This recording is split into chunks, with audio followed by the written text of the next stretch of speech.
It's a new year, a new me, a new you, and a new excuse to crash repeatedly in Assetto Corsa Competizione. Low Fuel Motorsports Season 17 has kicked off and it's decision time. What to race? So many options, not enough talent. Since I'm still figuring out how not to spin every lap, let's keep it simple. GT4. First off, every aspiring driver needs to pick a car. Now, there are so many great choices. The Alpine is very pretty, the Camaro sounds amazing, the McLaren and the Porsche, they both feel great, but after careful testing, I have found the one car that gives me consistency and almost makes me look competent. The Mercedes AMG. The Germans nailed it, so we're rolling with this beauty. So, join me as week 2 of LFM Season 17 takes us to Silverstone. The plan? 4 races a week.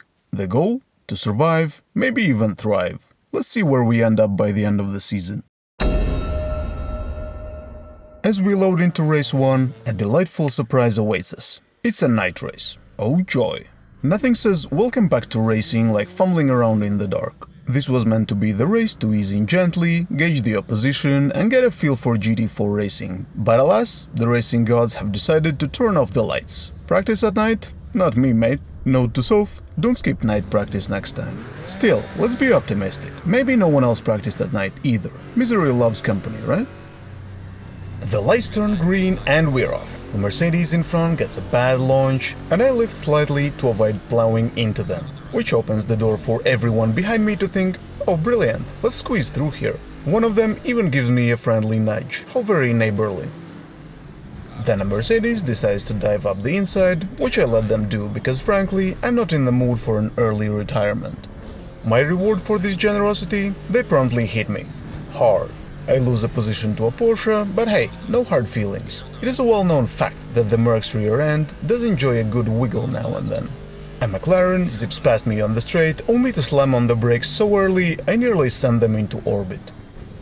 We get side by side into turn 9, where we are greeted by the sight of another Mercedes, facing the wrong way of course. I try to avoid them, but clip them anyway. Sorry, mate.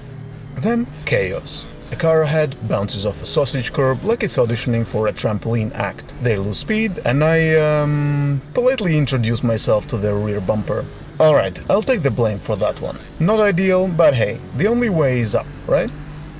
Now this next incident, it kicks off a little bit of a theme for this race. The theme is disaster. The black and yellow Porsche decides it needs all the space and then some, giving us a friendly nudge right off the track. Spin cycle activated.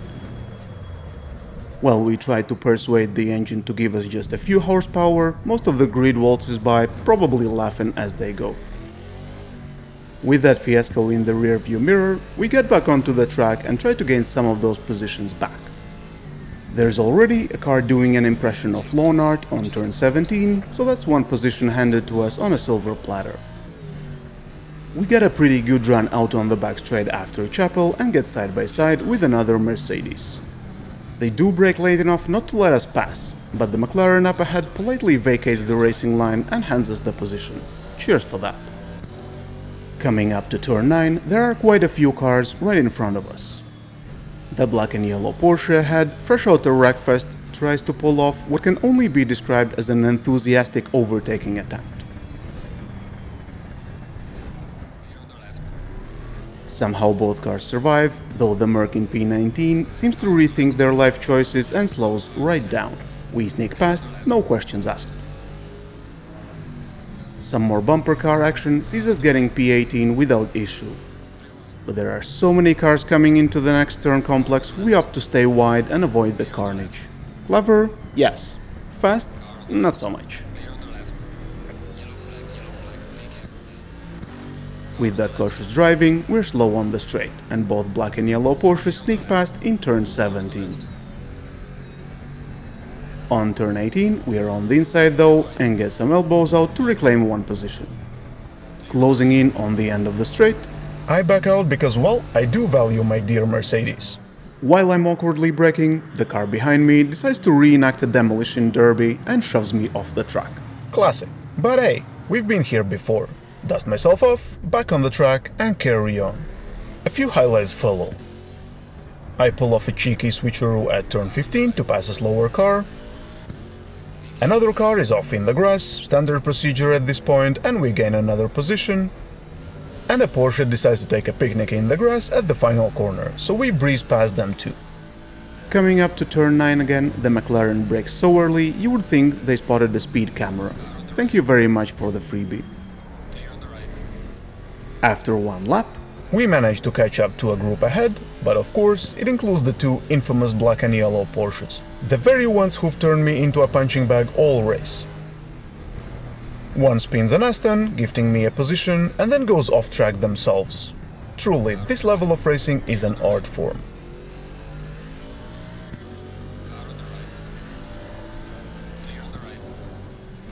At turn 17, I go a bit deep, letting the Porsche get alongside me. But they can't stick it on the outside. T1 is fast approaching, and with a Porsche breathing down my neck, I feel a sense of impending doom.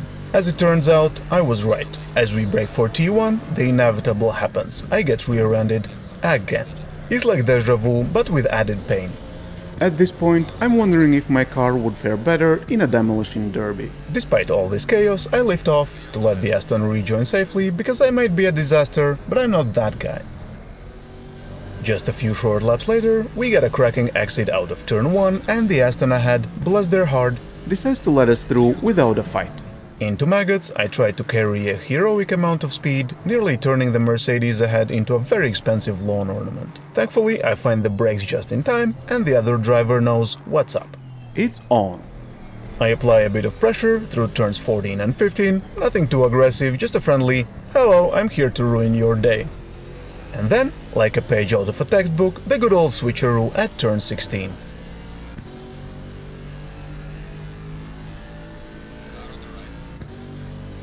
Our Merc has just a touch more speed than our competitor, and to their credit, they graciously step aside. With 7 minutes to go, I see one of my nemesis veer into the pits. Good riddance. Now, focus shifts on the Porsche up ahead. 3.5 seconds is the gap, time to put my foot down. After a lap or so, the Porsche decides to experiment with a new track layout at turn 17, taking a line so wide they're nearly in the next postcode. I'm not one to complain though, this little detour brings me closer to claiming the position that is rightfully mine.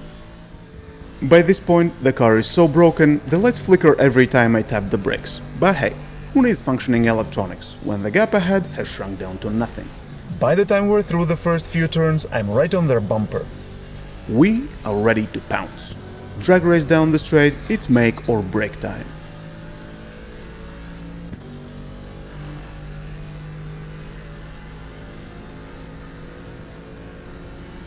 The Porsche brakes early, probably hoping for a cheeky switcheroo, but I'm wise to their game. I park it neatly on the apex like a model citizen.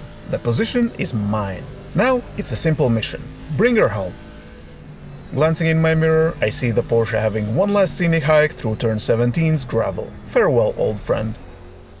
With the Merc, battered and bruised, I nurse her across the finish line. When the dust settles, the results aren't exactly stellar. A hefty chunk of safety rating has gone missing, presumably stolen by one of the Porsches, but we do finish P15. Considering how many times we spun, I would call that a win. Finishing the first race, what could need improvements? Well, number 1, the pace could have been better. My driving had more ups and downs than the housing market. Number 2, practice. Night and rain sessions are now officially mandatory. Number 3, racecraft. Perhaps backing out of battles more often is the key to finishing higher, or at least with fewer dents. All in all, not the perfect start to the season, but hey, you've got to start somewhere. Onwards and upwards. Race 2. I'm pleased to report that I've qualified on pole position. Yes, that's right, P1 baby, top of the grid, the pinnacle of motorsport excellence. Or at least it would be if it weren't for the minor technicality of this being split too. Details, eh? In any case, starting on the front row is a bit of a novelty for me. It comes with its own unique challenge, like actually knowing how to navigate turn 1 without turning it into an interpretive dance of chaos. Our strategy? Brake a smidge later than usual and pray for the racing gods that it works out. As we approach the start line, the nerves kick in just a touch. I may or may not have stepped on the gas a bit early, but like any skilled racer, or total beginner, I did manage to let off just in time to avoid a penalty. Crisis averted. Turn 1, absolute perfection. I glide through like I've been doing this my entire life. P1 remains firmly in my grasp, and now the plan is simple. Build a gap to the car behind. Sounds easy enough, right? By the halfway point of lap 1, the gap's up to nearly a second. Now, I don't know the exact slipstream range in these cars, but I assume it's something like, if they're close enough to read your license plate, you've got a problem. So no worries here. Crossing the line after lap 1, and oh look at that, a nearly 2-second lead. At this point, I'm feeling rather confident. Dare I say smug? Yes, smug. With this pace, I could practically pop a kettle on mid-race. But here's the thing, I've noticed a curious pattern this week. My fastest laps always seem to come early on, and by lap 3, my pace drops off like a Wi-Fi signal in the countryside. Very strange. Perhaps I peaked too soon? A bit like every new pop song. Brilliant at first, but quickly tiresome. Now, I won't bore you with every lap, because frankly, nothing happened. I started in P1, stayed in P1, and finished in P1. Exciting stuff, eh? Although during the race, I was sweating bullets trying not to mess it up. By lap 4, I built a 3-second lead, but it never got much bigger. To make matters worse, I couldn't stop staring at the time gap display, watching those pesky decimals tick up or down with every single corner. Honestly, it's like staring at the stock market. It'll only stress you out. Note to self, turn off that part of the HUD next time and focus on the road like a normal human being.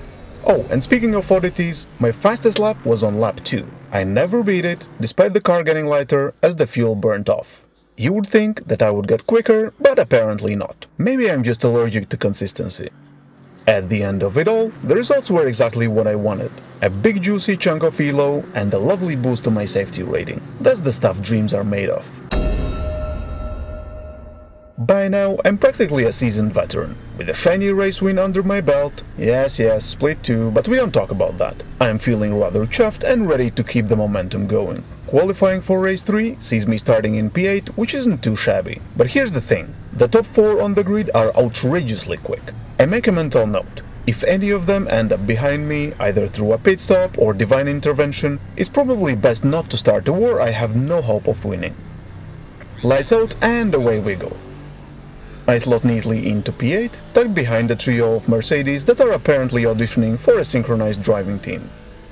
Then, turn 7 happens. The car ahead brakes so early, it's as if they're stopping for a picnic. A gap opens wide enough to drive a bus through, and I waste no time squeezing in. Lovely stuff.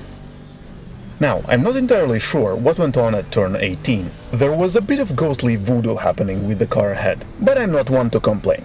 Lap 1 ends without an incident, and we've gained a position. Not too shabby for an opening lap.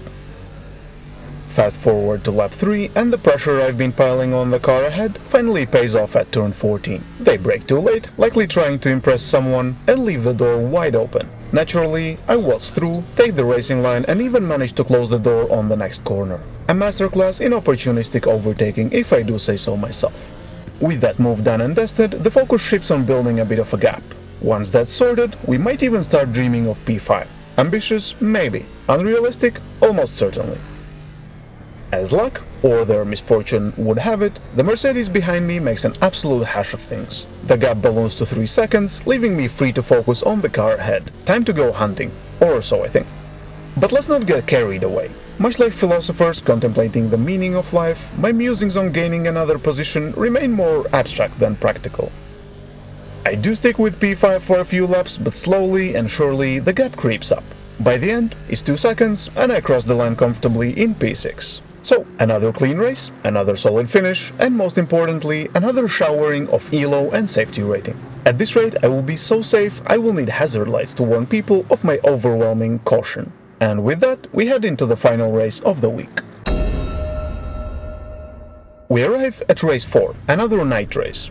Fitting, really. The whole circle of life thing, you know. The question is, have we gained enough experience to survive under the floodlights? Or will this be another limp to the finish line a la race 1? Qualifying, to my immense shock, lands me in P3.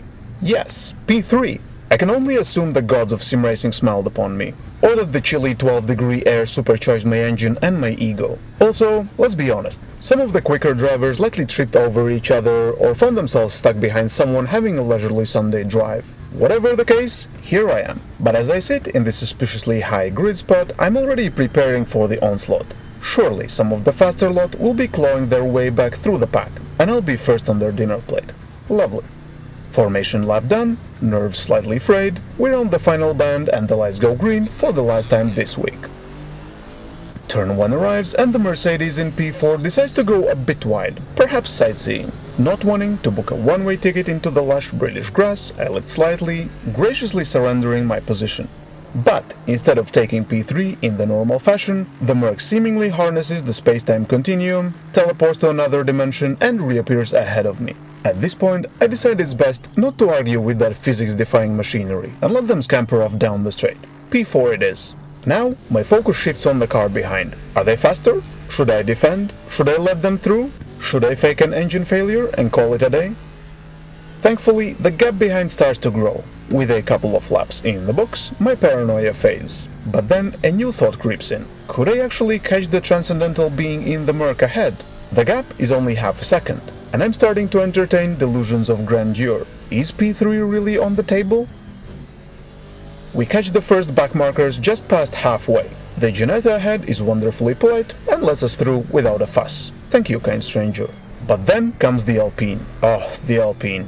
What follows, frankly, is a mess. Either they tried to let the Mercedes past and failed spectacularly, or they simply ignore the blue flags and chaos ensued. The Alpine spins and the Merc takes the scenic route. Credit where it's due, the Merc re-enters safely, waiting until the tricky bends are behind us. I, being a true gentleman, take the next corners a bit slower, signaling that I'm not the type to capitalize on someone else's misery. That Alpine, though, rest in peace.